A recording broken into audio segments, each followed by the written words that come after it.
1969 সালের একটা ফুটবল ম্যাচের জের ধইরা দুইটা দেশের মধ্যে যুদ্ধ শুরু হয়। Perhaps the strangest conventional war of the past 50 years was the so-called football war between Honduras and El Salvador in July 1969. সেই যুদ্ধ স্থায়ী হয় 4 দিন। এতে মারা যায় 2000-এর বেশি মানুষ। খেলাটা শুধুমাত্র খেলা না, ইতিহাসে কখনো কখনো খেলা হয়ে ওঠে সবচেয়ে বড় অস্ত্র। খেলা মানে কি? আনন্দ, প্রতিযোগিতা, মানুষের সেরাটা দেখার সুযোগ। কিন্তু ইতিহাস কইতেছে যখনই কোনো রাজ্য দুর্বল হয়ে পড়ে, যখনই কোনো শাসক তার ক্ষমতা হারাইবার ভয় পায়, তখন সে স্পোর্টসের দিকে হাত বাড়ায়। কারণ স্পোর্টসের মধ্যে একটা শক্তি আছে, মানুষরে ভুলাই দেবার শক্তি। ক্ষুধা ভুলাই দেয়, দারিদ্রতা ভুলাই দেয় নিখোঁজ মানুষরে। রোমানরা কইতো ব্রেড অ্যান্ড সার্কাস, তাদেরকে রুটি দেওয়া আর তামাশা দেখো, তারা কোনো প্রশ্ন করবো না। আধুনিক বিশ্বের সবচেয়ে বড় সার্কাস হইতেছে ফিফা ওয়ার্ল্ড কাপ। 1934 সাল, বেনিতো মুসোলিনি তখন ইতালির ক্ষমতায়। ইউরোপে সবেমাত্র ডানা মেলা শুরু করছে ফ্যাসিজম। মুসোলিনি বুঝলেন বিশ্বকাপ জেতা শুধুমাত্র ট্রফি না, এটা তার চেয়েও বড় কিছু।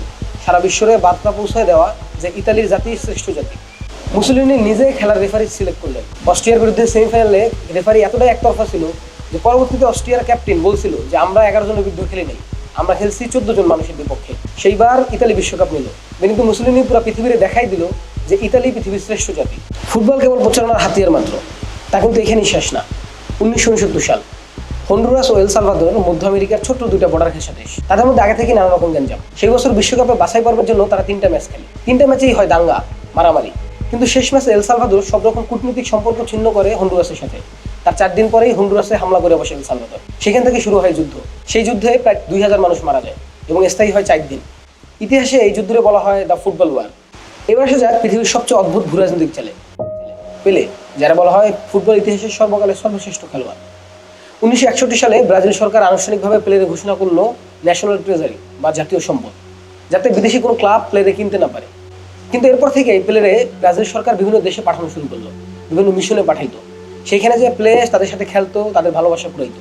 সেই ভালোবাসা কুড়ানোর পিছনে খুব ছোট একটা শর্ত ছিল, সেইটা হলো ব্রাজিলের কূটনৈতিক স্বার্থ। এইভাবে পেলে হয়ে উঠলো পৃথিবীর ইতিহাসে সবচেয়ে শক্তিশালী ব্রাজিলের কূটনীতিবিদ। কিন্তু পেলের কোনো নাম ছিল না কোনো পদবি। তারপর আসে 1978 সাল। আর্জেন্টিনায় তখন সামরিক জান্তা সরকার, জেনারেল হোর্হে ভিদেলা ক্ষমতায়। দেশ জুড়ে চলতেছে ডার্টি ওয়ার, এই ধরপাকড় করা, মানুষকে গুম করা। সেই সময় তার বিরুদ্ধে কথা বলা 30,000 মানুষকে হত্যা করা হয়েছিল। ওই বছর ভিদেলা বুঝলো মুসোলিনির স্টাইলে তারও আয়োজন করতে হবে বিশ্বকাপ। সেই বছর আর্জেন্টিনা বিশ্বকাপ আয়োজন করে। বুয়েন্স আয়ার্সে সেই বছর বিশ্বকাপের ফাইনাল আয়োজন করা হলো। সেই স্টেডিয়ামের মাত্র 500 মিটার পাশেই ছিল টর্চার সেল। 2 জায়গায় মানুষ চিৎকার করতেছিল। একদল মানুষ আনন্দে চিৎকার করতেছিল, আরেক দল নির্যাতনের কারণে। সেই বছর আর্জেন্টিনা বিশ্বকাপ জিতলো।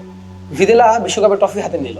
এই মানুষের উদযাপনের চিৎকারের নিচে চাপা পড়ে গেল মানুষের দুঃখের, কষ্টের, সেই 30,000 মানুষের মৃত্যুর হাহাকার। কিন্তু এই আধুনিক সময়ে এসা এই খেলা হয়ে গেছে আরো সফিস্টিকেটেড।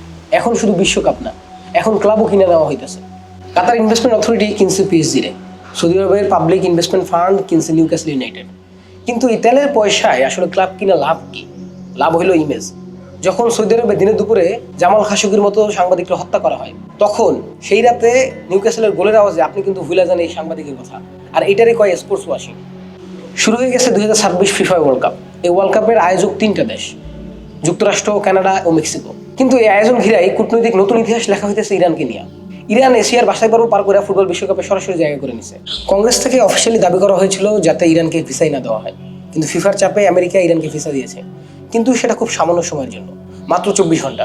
24 ঘন্টার মধ্যে খেলে এর মধ্যেই বের হয়ে যেতে হবে আমেরিকা থেকে ইরানকে।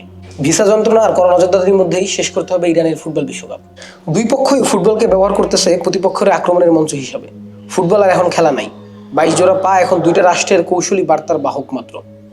স্পোর্টস ওয়াশিং এর এই নতুন চেহারায় শুধু নিজের পরিষ্কার করা না, প্রতিপক্ষের মলিন করাটাই এখন আসল খেলা হয়ে উঠছে। স্টেডিয়াম হয়ে উঠছে সফট পাওয়ার গিলোটিন।